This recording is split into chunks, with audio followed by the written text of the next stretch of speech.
Viscous fan replacement. Start off by removing the radiator. Once the radiator is removed, you will see your viscous blade and your viscous exposed. As you can see, this specific viscous is a 3-hole viscous.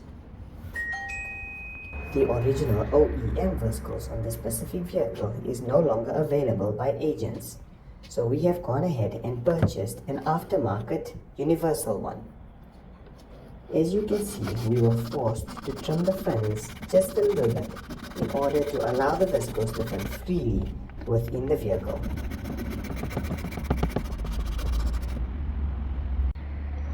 As you can see here, the fins are now of the perfect length.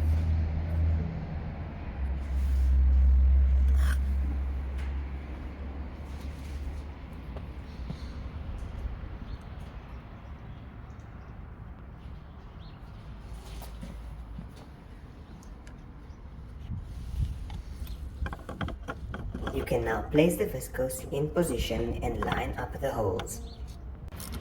Once lined up, you can continue by tightening up the 3 bolts.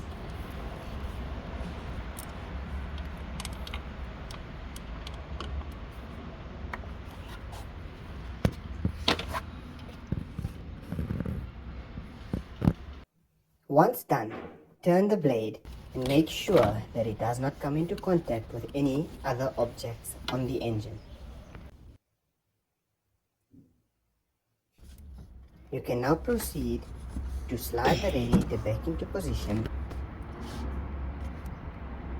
You will need to attach the 2 oil cooler hoses as well as the 2 coolant hoses.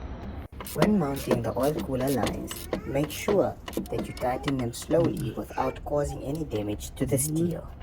Let's do a quick startup test.